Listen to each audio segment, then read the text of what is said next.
Welcome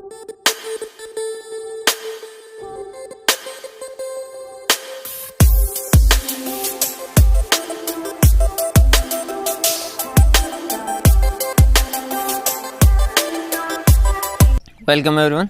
बात करते हैं मैनेजमेंट ऑफ रिसीवेबल के बारे में, ठीक है, डेटर मैनेजमेंट। अब इस चैप्टर के अंदर कॉन्सेप्ट क्या है? सबसे पहला कॉन्सेप्ट आता है कि क्रेडिट पॉलिसी क्या रखी जाए। अब इसमें ऐसा है कि भाई अगर क्रेडिट पॉलिसी, सपोज एक सप्लायर जो है वो क्रेडिट पॉलिसी दे रहा है 30 डेज और एक दे रहा है 45 डेज, तो जाहिर सी बात है हम किससे परचेज करना चाहेंगे? 45 डेज वाले से। एक दे रहा है 45 डेज और एक दे रहा है 60 डेज, तो हम जाहिर सी बात है किससे परचेज करना चाहेंगे? 60 डेज। तो जैसे जैसे अपनी क्रेडिट पॉलिसी का पीरियड जो है वो बढ़ता जाता है वैसे वैसे हमारी सेल भी जो है वो क्या होती है? इम्प्रूव होती है। लेकिन जहाँ बेनिफिट है वहाँ पर आपके नुकसान होने के भी चांसेस रहते हैं। मतलब क्या? जैसे अगर 30 डेज है तो उस केस के अंदर सपोज बैड डेब्ट्स 2% होता है, तो 45 डेज के अंदर क्या हो जाएगा? बैड डेब्ट्स थोड़ा ज़्यादा होने के चांसेस हो जाएंगे, क्योंकि 45 दिन होगा तो आगे वाला भी फिर मना करने के चांसेस बढ़ जाते हैं।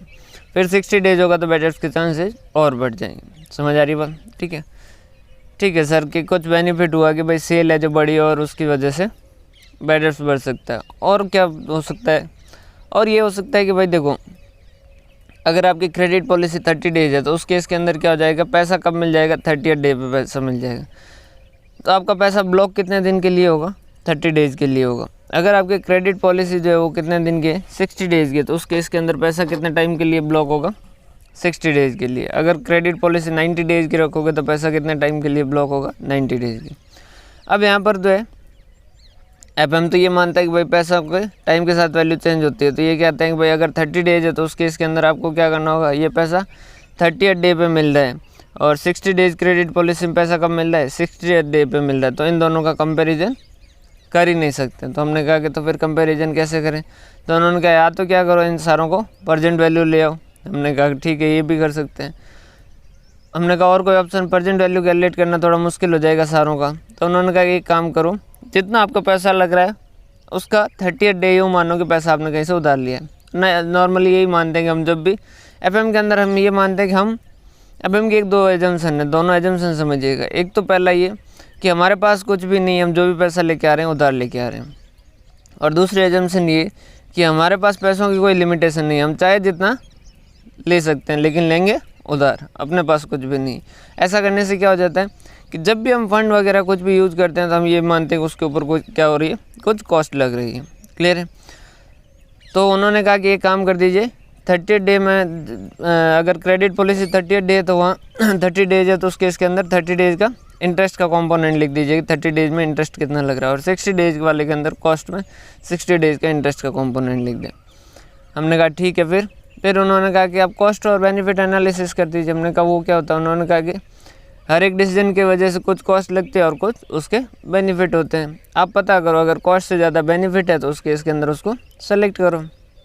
हमने कहा अगर अलग अलग लेवल की क्रेडिट पॉलिसी जैसे 30, 45, 60, 75 और 90 ऐसी है, तो उसने कहा कि जहाँ सबसे ज़्यादा बेनिफिट हो उसको क्या कर दो? सेलेक्ट कर दो। हमने कहा ठीक है, ये भी बात सही है। हमने कहा जो आप कह रहे थे कि जो कॉस्ट है, इंटरेस्ट का पैसा है, वो क्या करो, आप चार्ज करो, वो भी आप कॉस्ट मानो। हमने कहा कि वो किस पे माने? क्या सेल वैल्यू पे माने? उन्होंने कहा आपका पैसा कितना ब्लॉक होता है, क्या सेल वैल्यू ब्लॉक होती है क्या? हमने कहा नहीं, हमारा पैसा तो उससे कम लगता है, क्यों? उसमें कुछ पैसा क्या होता है? इंटरेस्ट का होता है। उन्होंने कहा फिर मैनेजमेंट ऑफ वर्किंग कैपिटल में यही चीज़ तो पढ़ी थी आपने। हमने कहा हाँ, बात तो आपकी सही है। तो हमने कहा कि फिर कितना माने? तो उन्होंने कहा जितनी आपकी कॉस्ट लग रही है ना उतना आप मान लीजिए पैसा ब्लॉक हो गया है, ठीक है, और जितना क्रेडिट पीरियड है उसके हिसाब से उस पर ब्याज कैलकुलेट कर दीजिए और उसको कॉस्ट में लिख दीजिए। हमने कहा ठीक है, समझ आ गई बात सब। और बताइए और इस चैप्टर के अंदर क्या क्या है? तो एक तो ये इस तरीके का क्वेश्चन है, और एक आपका है फैक्टरिंग और प्लेज वगैरह का है। अब फैक्टरिंग क्या होता है और प्लेज क्या होता है? अब देखिए, सपोज मैं एक रिटेलर हूँ और मैं सेल करता हूँ, और मैं क्या करता हूँ? किराने के सामान इधर उधर सेल करता हूँ। या फिर यूँ समझ लीजिए मेनली ये किराने में नहीं होता है, मेनली ये होता है अनाज वगैरह सेल करने के लिए। जैसे किसान हूँ मैं और मैंने खेती वगैरह की और मेरे पास अब अनाज और मैं इसको सेल करने के लिए गया, ठीक है, वहाँ सेल करके पैसा लेके आ गया।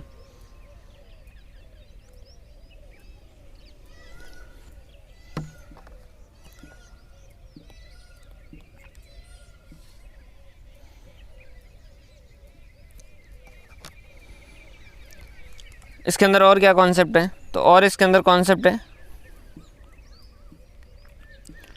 फैक्टरिंग का। फैक्टरिंग का क्या कॉन्सेप्ट है और किस तरीके से कॉन्सेप्ट है, एक होता है फैक्टरिंग और एक होता है प्ले। फैक्टरिंग का क्या, अब जैसे मेरे पास रिसीवेबल है, बहुत सारे डेटर है, ठीक है, जिनसे मैं पैसा मांगता हूँ, ठीक है, लेकिन उनसे पैसा लेना थोड़ा मुश्किल काम है। अब मैंने क्या कर रखे हैं, 2 आदमी अपॉइंट कर रखे हैं जो क्या करते हैं, यही काम करते हैं। वो क्या करते हैं, पैसा वगैरह कलेक्ट कर करके लेके आते हैं, ठीक है। क्रेडिट पीरियड है, सपोज मेरा 30 डे, तो 30th डे पे जिसका ड्यू होता है वैसे वैसे वो पैसा लेने के लिए जाते हैं और पैसा लेके आते हैं। अब मेरे लिए कॉस्ट क्या लग रही है, एक तो इन 2 की सैलरी जो है वो लग रही है, क्लियर है।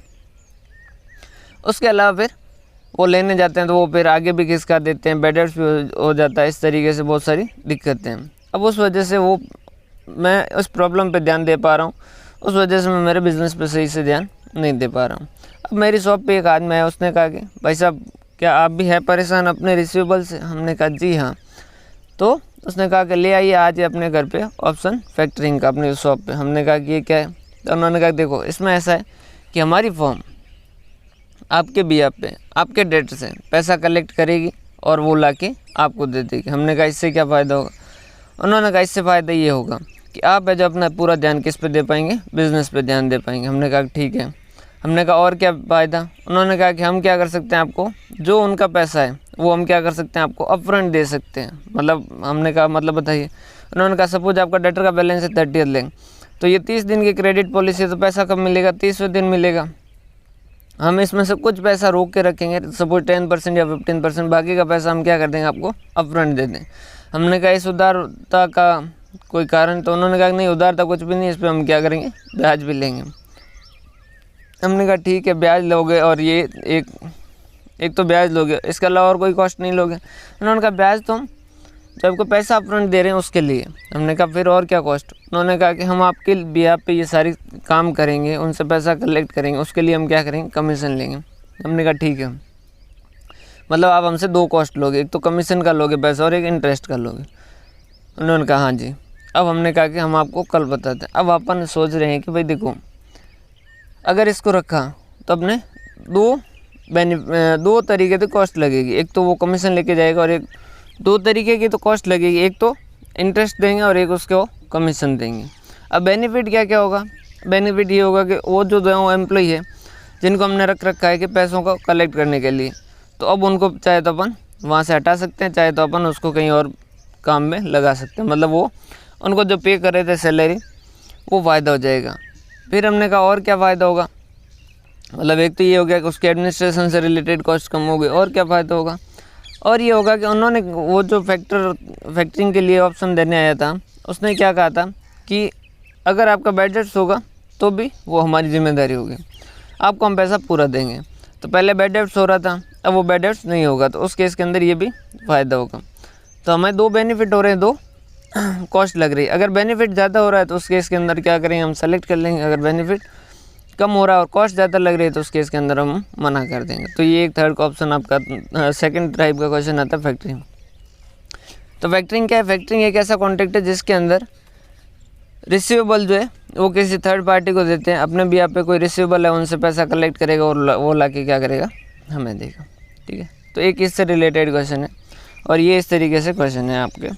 प्लेज क्या होता है, अब अपने को पैसों की ज़रूरत है और डेटर है जो वो कह रहे हैं कि 45 डेज़ का क्रेडिट पीरियड है, 45 डेज पे देंगे।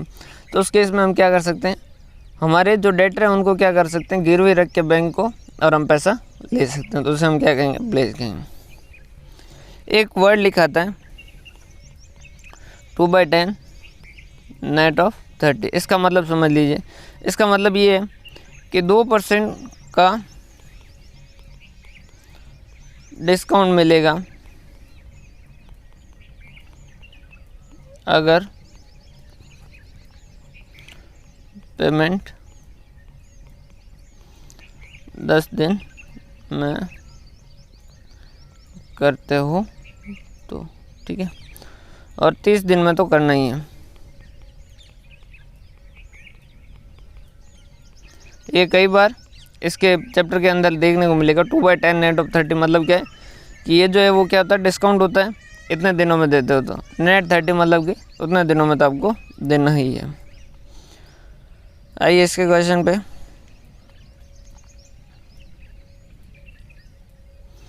ए ट्रेडर हुज, देखो ये मैं आपको बता देता हूँ, देखो इसको आप इंक्रीमेंटल अप्रोच से भी कर सकते हो, टोटल अप्रोच से भी कर सकते हो। मतलब क्या हुआ, एक तो आप क्या कर सकते हो टोटल सेल, जैसे 38 डे पे क्या, फिर 45 डे पे टोटल सेल क्या, टोटल वेरिएबल कॉस्ट क्या, टोटल फिक्स कॉस्ट क्या और टोटल कंट्रीब्यूशन क्या, इस तरीके। या फिर आप क्या कर सकते हो, एक बेस ले सकते हो, जैसे प्रेजेंट पॉलिसी 30 डे है तो 45 डेज पे जाएंगे तो इंक्रीज इन सेल कितना, इंक्रीज इन वेरिएबल कॉस्ट कितना, इंक्रीज इन फिक्स कॉस्ट कितना, इंक्रीज इन कंट्रीब्यूशन कितना, इस तरीके से भी ले सकते हैं। अल्टीमेटली आंसर दोनों में सेम ही आएगा, कोई ज़्यादा खास फर्क आएगा नहीं, बस दो तरीके हैं। A trader whose current sales in a region are 6 lakh per annum and on an average collection period is 30 days, ठीक है, wants to pursue a more liberal policy to improve sales. A study made by the management consultant revealed the following information. वो कह रहा है कि अगर हम 10 दिन से इंक्रीज कर देते हैं तो हमारी सेल जो है वो 30,000 से बढ़ जाएगी, मतलब कितना हो जाएगा 6,30,000, और प्रेजेंट डिफ़ॉल्ट एंटिसिपेशन उसमें हमारा सेल जो है वो बैड डेट्स होने के चांसेस कितने 1.5% हो जाएंगे। अगर हम 28 डे से बढ़ा दें, मतलब कि 30 दिन की जगह 50 दिन कर दें तो सेल जो है वो 48,000 से बढ़ जाएगी और बैड डेट्स के चांसेस 2% हो जाएंगे। अगर सेल 30 डेज से बढ़ा दें, मतलब कि 30 और 30 60 डेज कर दें तो सेल 75,000 से बढ़ जाएगी और बैड डेट्स के चांसेस 3% हो जाएंगे। और अगर 45 डेज कर देते हैं तो 90,000 जो है वो सेल हो जाएगी, 90,000 से सेल बढ़ जाएगी और डिफ़ॉल्ट के चांसेस जो है वो 4% हो जाएंगे। The selling price per unit is ₹3, sale price जो है वो ₹3, average cost per unit is 2.25। अब ये मार्जिनल वाला कॉन्सेप्ट आपको ध्यान रखना है, फिक्स कॉस्ट के अंदर यूनिट या सेल के इंक्रीज के साथ फिक्स कॉस्ट है जो बढ़ती नहीं, वेरिएबल कॉस्ट है जो बढ़ती है। और ये हमेशा ध्यान रखें, वेरिएबल कॉस्ट को पर यूनिट की नज़रों से देखेंगे और फिक्स कॉस्ट को हम टोटल की नज़रों से देखेंगे, समझ पा रहे हो। And variable cost per unit are ₹2, variable cost per unit कितनी है ₹2। द करंट बैड डेट्स जो वो 1% है। Required return on additional investment जो है वो 20%। ये 20% किसके लिए काम आएगा, अपॉर्चुनिटी कॉस्ट कैलकुलेट करने के लिए। भाई पैसा ब्लॉक भी तो होगा, अभी समझिएगा कैसे। एज्यूम है 360 डेज इन ए ईयर, तो पहले तो हम क्या कर लेते हैं, फिक्स कॉस्ट कैलकुलेट कर लेते हैं। फिक्स कॉस्ट कैलकुलेट करने के लिए हमें क्या करना होगा, टोटल कॉस्ट कैलकुलेट करना होगा। तो देखो अभी सेल कितनी 6 लाख है और एक यूनिट कितने में डिवाइड बाई 3, तो नंबर ऑफ़ यूनिट कितने पे 2 लाख यूनिट है जो नंबर ऑफ़ यूनिट सेल करते हैं। टोटल कॉस्ट कितनी, वो कह रहा है कि एवरेज कॉस्ट पर यूनिट कितना 2.25, तो 2 लाख इंटू 2.25, तो टोटल पैसा कितना लग रहा है, टोटल कॉस्ट लग रही है 4,50,000, जिसमें से वेरिएबल कॉस्ट कितनी है ₹2 पर यूनिट के हिसाब से, 2 इंटू 2 लाख मतलब 4 लाख, तो टोटल 4.5 लाख है, जिसमें से 4 लाख वेरिएबल के तो बाकी के 50,000 फिक्स कॉस्ट के। इज इट ओके, ठीक है। और आप इस तरीके से ये चीज़ तो कैलकुलेट कर ही दीजिए। अब सेल है जो 30,000 से बढ़ेगी, मतलब 30,000 डिवाइडेड बाई 3, मतलब यूनिटें कितनी हो जाएगी, यूनिटें कितनी 10,000 इंक्रीज होगी। 48,000 डिवाइडेड बाई 3 मतलब कितनी यूनिट इंक्रीज होगी, 16,000 यूनिट इंक्रीज होगी। 75,000 डिवाइडेड बाई 3 मतलब 25,000 इंक्रीज होगी।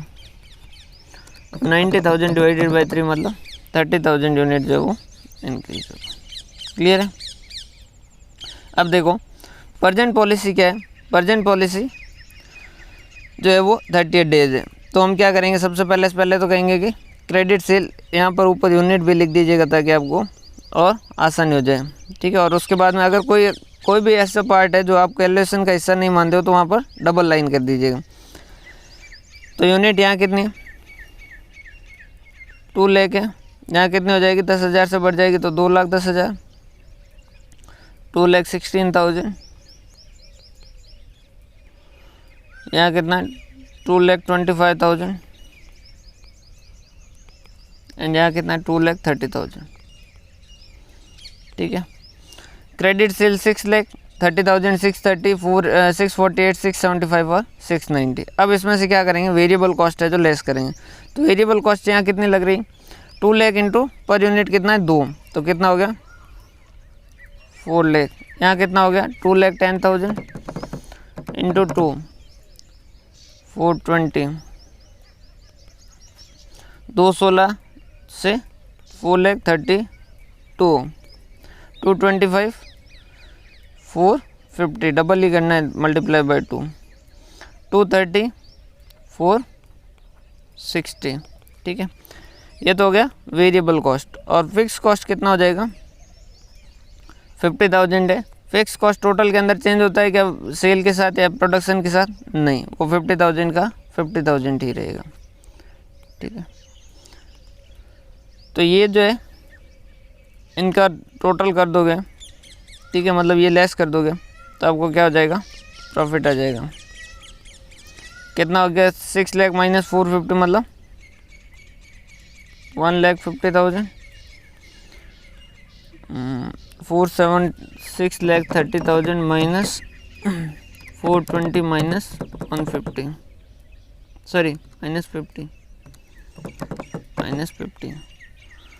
1,60,000। वैसा वैसा कितना हो जाएगा, 6,48,000 की सेल माइनस 4,32,000 की वेरिएबल कॉस्ट माइनस 50,000 की फिक्स कॉस्ट, तो यहाँ कितना हो जाएगा, 1,66,000। ठीक है, ये इस तरीके से कैलकुलेट कर दोगे। फिर इसमें से क्या कर दोगे, बैड डेट्स। बैड डेट्स अभी कितना है, बैड डेट्स जो है वो अभी 1% है, मतलब 6 लाख का 1% मतलब कितना होगा, 6,000। फिर कितना हो जाएगा यहाँ पर डेट परसेंट, मतलब कि 6,30,000, 6,30,000 इंटू 1.5% कितना हो जाएगा, 9,450। ठीक है, फिर कितना हो जाएगा, 6,48,000 का कितना परसेंट, 2%, मल्टीप्लाई बाय 2%, 12,960। ये इस तरीके से हो जाएगा। ठीक है, बैड डेट्स हो जाएगा। फिर उसमें से लेस क्या करेंगे, बैड डेट्स लेस करने के बाद अब एक चीज़ ध्यान रखिएगा, ये वाला कॉन्सेप्ट ही समझना है। अब इसके बाद में क्या है कि यहाँ देखो पैसा कितना ब्लॉक हो रहा है, 4,50,000। यहाँ पैसा कितना ब्लॉक हो रहा है, 4,50,000। ये कितने टाइम के लिए पैसा ब्लॉक हो रहा है, 30 डेज़ के लिए। कितने टाइम के लिए, 30 डेज़ के लिए। 30 डिवाइडेड बाय 360 या 365 भी कर सकते हो, और मल्टीप्लाई बाय 20%, तो कितना हो गया, 4,50,000 multiply by 30 divided by 360 multiply by 20%, कितना हो गया, 7,500। तो यहाँ आपको पैसा जो ब्लॉक हुआ उसकी कॉस्ट कितनी है, इसे क्या कहते हैं हम, अपॉर्चुनिटी कॉस्ट फॉर इन्वेस्टमेंट। कि भाई जो हमने पैसा लगाया उस पर ब्याज भी तो लगेगा, समझ पा रहे हो बात। यहाँ 4,50,000 ब्लॉक हो रहे हैं, यहाँ कितने हो रहे हैं, 4,70,000 ब्लॉक हो रहे हैं सेकंड वाले केस में, 4,70,000, और वो भी कितने टाइम के लिए, 40 दिनों के लिए, 30 दिनों के लिए नहीं, 40 दिनों, 40 डिवाइडेड बाय 365 इंटू 20%। सर अगर ऐसा नहीं करें तो, ऐसा नहीं करोगे तो आप कंपेयर कर ही नहीं सकते। क्यों, क्योंकि ये जो पैसा है वो कितने टाइम के लिए ब्लॉक हो रहा है, ये पैसा ब्लॉक हो रहा है 30 डेज़ के लिए, ये पैसा ब्लॉक हो रहा है 40 डेज़ के लिए, ये 50 डेज़ के लिए, ये 60 डेज़ के लिए, और ये 75 डेज़ के लिए। जब पैसा अलग अलग पीरियड के लिए ब्लॉक हो रहा है, उसका मतलब उस पर इंटरेस्ट की कॉस्ट भी अलग अलग लग रही है। अगर आपने वो कंसिडर नहीं किया तो उस केस के अंदर क्या उसको कंपेयर कर सकते हैं क्या, नहीं, क्योंकि एफएम क्या कहता है, समय के साथ इसकी वैल्यू जो है वो बढ़ती है, क्योंकि उसमें पैसा लगता है इंटरेस्ट वगैरह। तो यहाँ कितना हो जाएगा, 4,70,000 multiply by 40 divided by 360 multiply by 20%, 10,444। ठीक है, ये इस तरीके से कैलकुलेट कर दोगे तो नेट बेनिफिट आ जाएगा। जहाँ नेट बेनिफिट सबसे ज़्यादा वो सेलेक्ट कर देंगे, नेट बेनिफिट यहाँ सबसे ज़्यादा, तो हम क्या कर देंगे, इसको सेलेक्ट कर देंगे। तो हमें क्रेडिट पीरियड कितना रखना चाहिए, 40 डेज है जो रखना चाहिए। ठीक है, इसको इंक्रीमेंटल के अप्रोच से करते हैं तो हम क्या कर देते हैं, बेस जो है वो 6 लाख को क्या कर देते हैं, इसको बेस बना देते हैं। अब यहाँ से कितना इंक्रीज हो रहा है, 30,000, सेल कितने इंक्रीज हो रही है, 45,000, ये कितना हो रहा है, 75,000, ये कितना हो रहा है, 90,000। वेरिएबल कॉस्ट 4 लाख थी, फिर 420 हो गए, मतलब कि कितना 20,000 इंक्रीज हुआ, फिर 432 हो गए, मतलब 32,000। किससे देखना है, बेस से देखना है कंटिन्यूसली। फिक्स कॉस्ट 50 की 50 है, तो क्या बेस से कुछ इंक्रीज हो रहा है क्या, नहीं, तो ये नेट बेनिफिट आ जाएगा बेस से। ठीक है, कि भाई कितना आ रहा है, अल्टीमेटली वो का वो आंसर आएगा। और वैसे वैसे ये जो है अभी required return on incremental investment 4,50,000, 30 days 37,500, incremental investment in receivable required rate of, अच्छा इसने बहुत लंबा चौड़ा किया, ठीक है। अपन सीधा ही कर सकते हैं। सीधा कैसे कि भाई कितना था यहाँ पर, आपको पता है कि कितना आया था 7500 और यहाँ कितना आया था 10444। तो इस 7500 को और इससे कितना इंक्रीज हो रहा है 10444 माइनस 7500, तो कितना 2944 का इंक्रीज है। तो जितना इंक्रीमेंट है उतना ही लिखेंगे 2944। इसने क्या किया, कैलकुलेशन लंबी चौड़ी कर दी। पहले उसने कॉस्ट लिखा, फिर उसने डे लिखा, फिर डिवाइड वगैरह वाला सारा करके उसने इस तरीके से किया, ठीक है। सेम आंसर आएगा, कोई दिक्कत वाली बात है नहीं। XYZ Corporation is considering relaxing its credit policy and is in process to evaluating two proposed policy. Currently, the firm has annual credit sale of rupees 50 lakh and on account of receivable turnover is rupees 4 times in a year. अभी क्या है, credit sale कितनी 50 लाख की, ठीक है। और receivable turnover ratio कितना है 4 टाइम, मतलब कि साल में रिसीवेबल जो है वो कितने बार चेंज होते हैं 4 बार। तो डिवाइडेड बाय 4 कर देंगे तो रिसीवेबल का बैलेंस कितना आ जाएगा 50 डिवाइडेड बाय 4 कितना आ जाएगा 12.5 लाख। एवरेज रिसीवेबल जो है वो कितना आ जाएगा 12.5। सर ये ऐसा कैसे किया भाई, देखो फॉर्मूला एक ही है, वही फॉर्मूला है जो हर जगह अलग अलग तरीके से यूज होता है। कैसा, आपने एक पढ़ा होगा इन्वेंट्री टर्नओवर, ठीक है। वहाँ क्या करते हो, raw material consume during period divided by average raw material, ठीक है। बस सेम फॉर्मूला यहाँ यूज किया।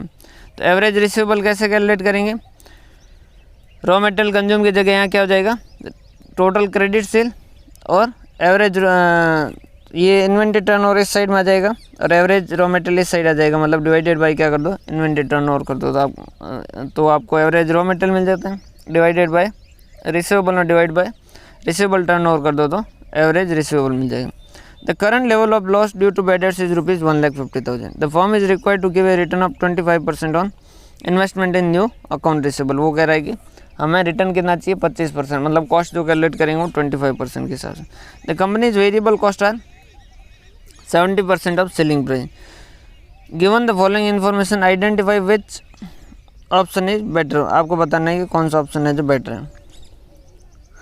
तो अभी देखो, अभी जो है वो कितना है 50 लाख की क्रेडिट सेल है और अकाउंट रिसीवेबल कितना है 4 टाइम, तो मतलब कितना हो गया 50 लाख डिवाइडेड बाय 4। तो ऑन एन एवरेज जो है वो एवरेज रिसीवेबल कितना है 12,50,000, ठीक है। यहाँ कितना है 60 लाख डिवाइडेड बाय 3, तो ऑन एन एवरेज यहाँ कितना है 20 लाख और यहाँ कितना है 67,50,000 डिवाइडेड बाय 2.4, तो कितना हो गया 28,12,500, ठीक। ये अगर आपको एवरेज रिसीवेबल की कहीं ज़रूरत पड़े तो आप इस तरीके से निकाल सकते हो, उस वजह से मैंने बताया, ठीक है। इस क्वेश्चन में ज़रूरत पड़ेगी या नहीं पड़ेगी वो क्वेश्चन की ज़रूरत के हिसाब से देखेंगे। समझ आ रही बात। अगर आपको इनमें ये रिसीवेबल टर्नओवर दे रखा है और आपको दे रखा है कि एवरेज क्रेडिट सेल, तो आप एवरेज रिसीवेबल जो है वो कैलकुलेट कर सकते हो, ठीक है। आपको क्या पता करना है कि भाई आपको इससे बेनिफिट होगा या नहीं होगा। तो बेनिफिट होगा या नहीं होगा तो हम क्या कर देते हैं क्रेडिट सेल लिख देते हैं अलग अलग जगह पे। कितना है 50 लाख 60 लाख और 67 50 लाख। इसमें से वो क्या कहता है कि 70% जो है क्या है 70% जो है इसका क्या है वेरिएबल कॉस्ट है, तो ये 70% वेरिएबल कॉस्ट है, ठीक है। अब फिक्स कॉस्ट कितना है, अब फिक्स कॉस्ट इस क्वेश्चन के अंदर दे नहीं रखा, फिक्स कॉस्ट इस क्वेश्चन के अंदर दे नहीं रखा है। तो क्या करें, हम यही मानेंगे, कुछ ना कुछ मानना पड़ेगा, ठीक है। अब इस क्वेश्चन में माना है कि हम एज्यूम कर रहे हैं कि भाई 0 है क्योंकि दे नहीं रखा है, तो क्या माने 5 लाख माने तो अलग, 10 लाख माने तो अलग हो सकता है, ठीक है। फिर आगे क्या है सेम वैसा वैसा है, ठीक है। ये फिक्स कॉस्ट हो गया, ये बैड डेट्स इसका अलग अलग लेवल पे दे रखा है, एक्सपेक्टेड प्रॉफिट आ जाएगा, ठीक है। और उसमें से क्या कर देंगे अपॉर्चुनिटी कॉस्ट। अब अपॉर्चुनिटी कॉस्ट जो वो सिर्फ यहाँ पर वेरिएबल कॉस्ट है, तो वेरिएबल कॉस्ट पे ही कैलकुलेट होगी। कैसे कि 35 लाख यहाँ इन्वेस्ट हो रहा है ठीक है।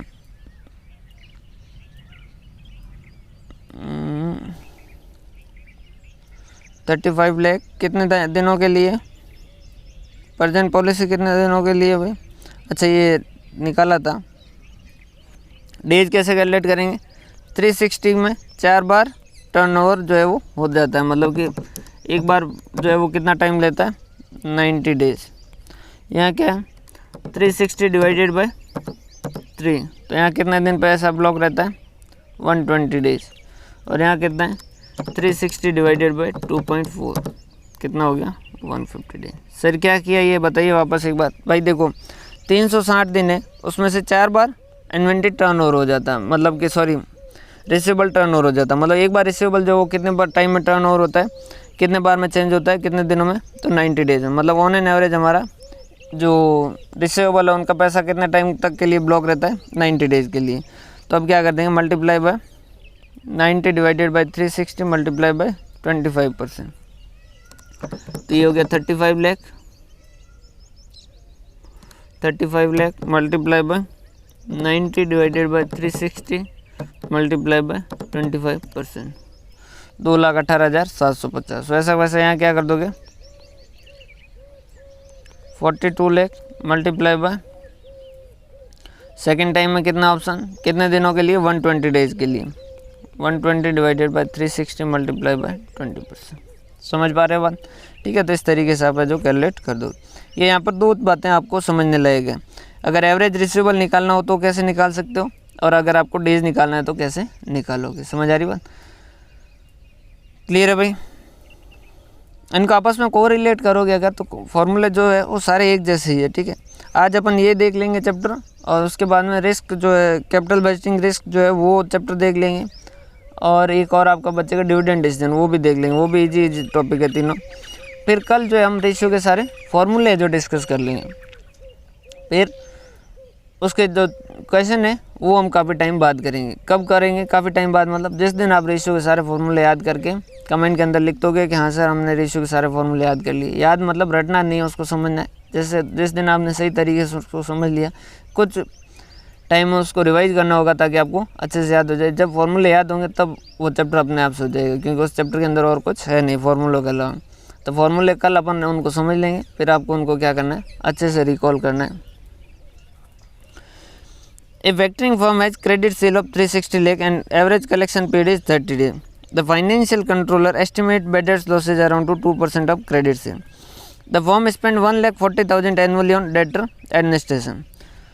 This cost comprises of telephonic and fax bill along with the salary to staff member. ठीक है, वो कह रहा है कि अभी देखो टोटल साल भर में हम सेल कर पा रहे हैं 360 लाख की, ठीक है। ऑन एन एवरेज 30 दिन के अंदर हमें पैसा वापस मिल जाता है, ठीक है। 2% का बैड डेट्स होता है, और 1,40,000 एनुअली हमारा डेटर एडमिनिस्ट्रेशन में चला जाता है, क्योंकि हमें उसको फ़ोन करना पड़ता है, स्टाफ को सैलरी देनी पड़ती है, उसको भेजना पड़ता है वगैरह, ठीक है। दीज आर अवॉइडेबल कॉस्ट, ये अवॉइड की जा सकती है cost. The factoring firm has offered to buy the firm's receivable. The factor will charge 1% commission and will pay the advance against receivable as on interest at 15% per annum with holding 10% as reserve। आपको analysis करना है कि हमें क्या करना चाहिए। तो देखो इसमें 1-2 पॉइंट है जो थोड़ा सा ध्यान समझिएगा। देखो एक साइड में तो हमने लिख दिया बेनिफिट और एक साइड में लिख दिया हमने कॉस्ट। तो बेनिफिट क्या क्या होंगे, एक तो वो कह रहा है एडमिनिस्ट्रेटिव जो ओवरहेड है उनको अवॉइड किया जा सकता है। तो जैसे ही फैक्टरिंग वगैरह का लगा देंगे तो फिर हम फ़ोन करेंगे क्या, नहीं वही फ़ोन करेंगे वही पैसा लेंगे, ठीक है। तो एक तो ये बेनिफिट हो जाएगा, एडमिनिस्ट्रेटिव ओवरहेड का सेविंग हो जाएगी। एक सेविंग ऑफ बेडर्स, एक बेडर्स का पैसा है जो बच जाएगा। क्लियर, ये 2 तो बचत हो गई। कॉस्ट क्या क्या लगेगा, एक तो वो क्या करेगा कमीशन देगा, और एक वो क्या कर रहा है कि कुछ पैसा रोक के हमें क्या कर रहा है, दे रहा है, और उसके लिए वो क्या कर रहा है, हमें इंटरेस्ट चार्ज कर रहा है। क्लियर है। तो एडमिनिस्ट्रेटिव ओवरहेड कितना साल भर में कितना बचेगा वो हमें पता है, सीधा हम क्या कह सकते हैं कि 1,40,000, ठीक है। बेडर्स कितने का हो रहा है, 2% ऑफ क्रेडिट सेल, मतलब कि 360 का 2%, मतलब कि 7,20,000 का बेडर्स हो रहा है जो अपना बचेगा। ठीक है। अब थोड़ा सा ध्यान समझिएगा, कमीशन जो है वो कितना है 1% है, वो आप सीधा सीधा कैलकुलेट कर सकते हो कितना 360 का 1% कितना 3,60,000, ठीक है। बात आती है जब इंटरेस्ट की, तब आपको इंटरेस्ट जो है वो कैसे कैलकुलेट करना होगा। इंटरेस्ट कैसे कैलकुलेट होगा, इंटरेस्ट क्या पूरे 360 लाख पे होगा क्या, नहीं 360 तो पूरे साल भर का है। अब हमें वो कितना पैसा उधार देगा, वो कह रहे हैं कि आपके जो एवरेज रिसीवेबल है उसमें से क्या करेंगे हम, हमारा इंटरेस्ट कैलकुलेट करेंगे, वो रखेंगे 15% हमारा जो 10% हम क्या करेंगे रिजर्व मनी रखेंगे, और बाकी का पैसा आपको क्या कर देंगे दे देंगे, और जितना पैसा आपको देंगे उतने पे हम क्या करेंगे ब्याज लगेंगे। हमने कहा मतलब समझाइए सर, तो यहाँ थोड़ा सा ध्यान समझिएगा। उन्होंने कहा देखो आपका टोटल जो है वो 360 लाख साल भर का है। हमने कहा ठीक है, ये है 12 महीने का, ठीक है। उसमें से एक महीने का कितना, हमने कहा कि 360 divided by 12 multiply by 1 30 lakh. तो उन्होंने कहा ऑन एन एवरेज आपका रिसीवेबल का बैलेंस कितना रहता है 30 लाख। हमने कहा हाँ सही बात है, बैलेंस ऑफ रिसीवेबल, हमने कहा सही बात कह रहे हो भाई 30 लाख का रहता। उन्होंने कहा कि इस 30 लाख में से हम हमारा क्या लेंगे कमीशन लेंगे। हमने कहा कि ले लीजिए, आपका 1% है, बनता है, हक बनता है आपका। उन्होंने कहा 30 लाख की फैक्टरिंग कर रहे हैं तो उसका 1% कितना हो गया 0.3 लाख। हमने कहा लीजिए भाई, ये तो आपका हक बनता है, आप लीजिए।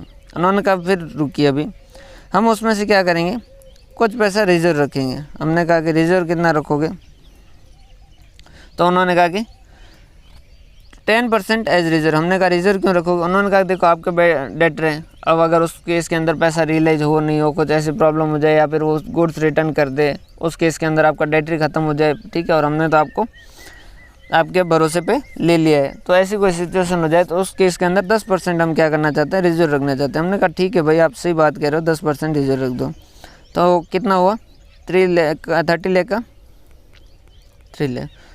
अब उन्होंने कहा बाकी पैसा कितना बचा, हमने कहा कि 30 - 3 - 0.3, हमने कहा कि 26,70,000। तो उन्होंने कहा कि ये जो 26,70,000 है ना, ये हम आपको देने को तैयार है। हमने कहा ठीक है। तो उन्होंने कहा 26,70,000 हम आपको देंगे, कितने दिनों के लिए देंगे 30 डेज़ के लिए, क्योंकि 30 डे बाद में तो आपका पैसा आ जाएगा और उस दिन वो पैसा हमें कलेक्ट हो जाएगा तो हम उस पर ब्याज लगाना बंद कर देंगे। तो 30 डिवाइडेड बाय 360 डेज़ का ब्याज लगाएंगे, और किस % से लगाएंगे 15% से लगाएंगे। समझिएगा, हम 26,70,000 रुपये आज आपको देंगे, क्योंकि आपका डेटर का बैलेंस है 30 लाख, जो उसमें से हमने कमीशन का पैसा रोक दिया, रिजर्व का पैसा रोक दिया, बाकी का पैसा हम आपको उधार दे रहे हैं। वो पैसा हम उधार कब दे रहे हैं, आज दे रहे हैं। 30th डे पे आपके डेट से पैसा हमें रियलाइज होगा, तो हम आपको उधार कितने दिन के लिए दे रहे हैं 30 डेज़ के लिए दे रहे हैं। तो इन 30 दिनों का हमें क्या चाहिए ब्याज चाहिए। हमने कहा ठीक है, 26,70,000 का 26,70,000 का 30 डिवाइडेड बाय 360 इंटू 15% आपका ब्याज बनता है 33,375। ये ब्याज ले लीजिए। उन्होंने कहा ये जो है ब्याज वो है कितने का है 1 मंथ का है, 30 डेज़ का है। फिर आपके वाले 30 दिन में वापस ये कहिए रोटेशन चलेगा, फिर आपके डेटर का बैलेंस 30 लाख होगा, और फिर उसके हिसाब से होगा। हमने कहा ठीक है, इसको एनुअल कर दीजिए, 30 डेज़ का इसको एनुअल कर दीजिए। तो उन्होंने कहा कि 33,375 मल्टीप्लाई बाय 360 डिवाइडेड बाय 30, तो ये कितना लगेगा टोटल 4,05,000। तो इंटरेस्ट का टोटल साल भर में कितना देना पड़ेगा 4,05,000, ठीक है, 4,05,000। समझ पा रहे बात, ठीक है, ये हो गया 4,05,000।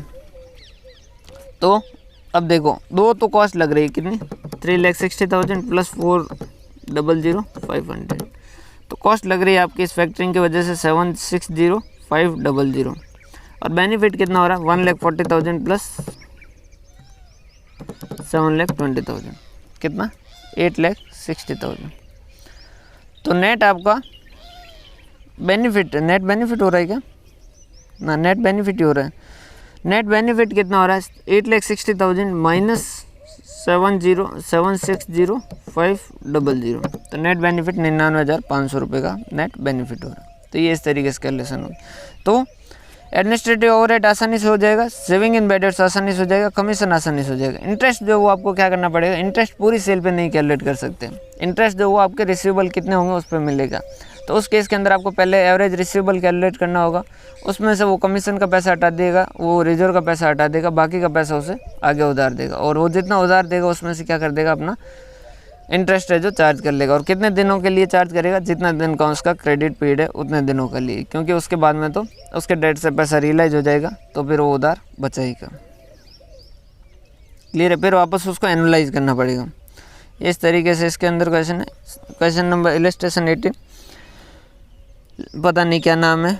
मोशेक limited has current sale of ₹15 lakh per year, cost of sales is 75% of sales and bad debts 1% of sales. ठीक है। Cost of sales comprises 80% variable cost and 20% fix cost, while the company required return rate of return 12%. Mosaic Limited currently allows customer 30 days credit but is considering to increase this to 60 days credit in order to increase sales. It has been estimated that the change in policy will increase sale by 15% while bidders will increase by 1% to 4%. It is expected that the policy change will result in an increased fixed cost and creditor and stock will be unchanged. It is not expected that it is not expected जो है वो कह रहा है कि fix cost वगैरह हम change नहीं होगा. Should Mosaic Limited introduce the proposed policy? अब देखो इसने अलग तरीके से क्वेश्चन किया, अपन एक ही तरीका करेंगे. एक ही तरीका कैसे कि ये 30 डेज और कितने दिन का बढ़ाना चाहता है 60 डेज. यहाँ पर क्या है, सेल्स कितने की है 15 लाख, कॉस्ट जिसमें से वेरिएबल कॉस्ट कितने और फिक्स कॉस्ट कितने. वो क्या कह रहा है, cost of sale 75% of sales. 75% of sales मतलब कि 15 लाख इंटू 0.75 कितना 11,25,000. कितने की सेल है 11,25,000. Cost of sales comprise 80% variable. इसका 80% जो है वेरिएबल है, मतलब 9 लाख जो वो क्या है वेरिएबल है, और बाकी कितना बचा -11,25,000. बाकी का बचा 2,25,000 फिक्स कॉस्ट है. ठीक है, ये दोनों लेस कर देंगे. इसके बाद में क्या हो जाएगा, लेस बैडर्स कितना है 1%. 80% required rate allows it is estimated that 1% to 4% मतलब 1% है, तो 15 लाख का 1% मतलब कि 15,000 का बैडर्स है. ठीक है, और उसके अलावा less opportunity cost. Opportunity cost कितने पे लगेगी 9 लाख और 2,25,000. अभी कितना पैसा लग रहा है 11,25,000 की कॉस्ट लग रही है. उस पर 30 डेज़ का कितने परसेंट के हिसाब से रिक्वायर्ड रेट ऑफ रिटर्न कितना है 12%. तो 11,25,000 multiply by 30 divided by 360 multiply by 12%. तो ये कितना हो गया 11,250 रुपये. ठीक है, ये लेस कर दोगे तो आपको यहाँ नेट बेनिफिट आ जाएगा. अगर आप 60 डेज पे जाते हो तो उस केस के अंदर क्या हो जाएगा, सेल जो है वो इंक्रीज हो जाएगी 15% पे. तो 15 लाख की जगह कितना हो जाएगा 15 लाख प्लस 15% 17,25,000. ठीक है, वेरिएबल कॉस्ट भी जिस प्रपोर्शन में सेल बढ़ेगी उसी प्रपोर्शन बढ़ेगी. तो 9 लाख प्लस 15% कितना हो जाएगा 10,35,000. ठीक है, फिक्स कॉस्ट में कोई चेंज नहीं है, 2,25,000 का 2,25,000. ठीक है, और बैड डेट्स कितना हो जाएगा 4%. तो 17,25,000 इंटू 4% 69,000 का बैड डेट्स. ठीक है, और अपॉर्चुनिटी कॉस्ट कितनी हो जाएगी अब 10,35,000 वेरिएबल के और 2,25,000 के फिक्स के, तो टोटल 12,60,000. अब 12,60,000 जो वो कितने टाइम के लिए 60 डेज़ के लिए पैसा ब्लॉक होता है और 12%. ठीक है, तो 12,60,000 multiply by 60 divided by 360 multiply by 12%, तो ये कितना आ जाएगा 25,200। नेट बेनिफिट दोनों में से कैलकुलेट कर दीजिएगा, जहां आपको ज़्यादा फ़ायदा मिले वो कर लीजिए। इलस्ट्रेशन 19 वैसे बेकार ही है, फिर भी पढ़ लेते हैं। ये कोई company purchase raw material on the term of 2/10 net of 30, मतलब 2% का डिस्काउंट है, नेट 30 दिन के अंदर पेमेंट करना है। A review of company is record by owner mister Gautam reveal that the payment are usually made 15 days after purchase are made. अब उसका पेमेंट जो वो कब करते हैं, 15वें दिन पे पेमेंट करते हैं। When asked why the firm did not take advantage of its discount, the accountant Mr. Rohit replied that it cost only 2% of these funds, whereas the bank loan would cost the company 12%. वो कह रहा है कि हम इसलिए नहीं ले रहे हैं, 15 दिन पेमेंट इसलिए कर रहे हैं, 10 दिन में इसीलिए नहीं कर रहे हैं क्योंकि हमें जो कॉस्ट लगती है वो क्या लगती है, 2% डिस्काउंट मिलता है, जबकि हमारी कॉस्ट कितनी लगती है 12%। अब नालायक को चांटे मारना है पागल, 12% जो ऊपर है ना, मैं 2% जो वो 5 दिनों के लिए, 15 दिन में तो दे ही रहे हो, 10 दिन में पैसा दोगे तो 2% ब्याज मिल जाएगा, तो 10 दिनों का ब्याज है और ये साल भर का ब्याज है, कहाँ कंपेयर कर रहे हो। रोहित क्या मिस्टेक कर रहा है, रोहित मिस्टेक कर रहा है। If the firm could not borrow from the bank and was forced to resort to use the trade credit fund, what suggestion might be made to Rohit that would reduce the annual interest cost. तो देखो ultimately उसे क्या मिल रहा है, 2 रुपये का ब्याज मिल रहा है, तो 2 रुपये का ब्याज उसके अंदर 12% के हिसाब से कितने पे होता है, 2% का डिस्काउंट मिलता है, ठीक है। और यहाँ पर जो है कितने दिनों का है, 12% जो है वो कितने दिनों का, साल भर का है, तो 2% के लिए क्या हो जाएगा, 2 डिवाइडेड बाई 12 मल्टीप्लाई बाई 360, तो ये कितने दिनों का, 60 डेज़ का ब्याज है। समझ पा रहे हो, 60 डेज़ का ब्याज है। समझ आ रही बात भाई। 12% 360 दिनों का है, तो 2% कितने दिनों का होगा, 60 दिनों का होगा। या फिर यूँ कह दो कि 12% 12 महीने का है, तो 2% कितने का होगा, 2 महीने का होगा। तो वो कह रहे हैं अगर बैंक से लोन नहीं ले सकते हैं तो क्या करें, तो आप क्या करो, जितना क्रेडिट है उतना ज़्यादा से ज़्यादा यूज़ करो। कितना, 2%, ये 30 दिनों क्रेडिट है वो यूज़ करो। और अच्छा है कि सबसे अच्छा ऑप्शन तो क्या है, 10 दिनों में पेमेंट करो और डिस्काउंट है जो अवेल करो, क्योंकि 2% मतलब कि आपको सीधा 60 दिनों का ब्याज है जो नहीं लगेगा, उतने की बचत हो जाएगी। क्लियर है, तो ये इस तरीके से उस क्वेश्चन को करना है। बहुत बहुत धन्यवाद। इसके अलावा मैनेजमेंट ऑफ ट्रेड पेबल और मैनेजमेंट ऑफ इन्वेंट्री आप खुद से देख लीजिएगा, अगर कोई डाउट हो तो पूछ लीजिएगा। वैसे उसमें से क्वेश्चन आया है ना, आने के चांसेज है, लेकिन एक बार देख जरूर लीजिएगा। मैनेजमेंट ऑफ इन्वेंट्री जो वो आपका material chapter same as it is, एक ईओक्यू वाला फॉर्मूला, और मैनेजमेंट ऑफ पेबल के अंदर एक ही फॉर्मूला है। दोनों चैप्टर आप देख लीजिए, कोई डाउट आए तो बता दीजिए, वैसे आने के चांसेस ना के बराबर। बहुत बहुत धन्यवाद। अगर लेक्चर पसंद आया तो आगे शेयर ज़रूर करें, चैनल को सब्सक्राइब करें, बेल आइकन को प्रेस करें। बहुत बहुत धन्यवाद।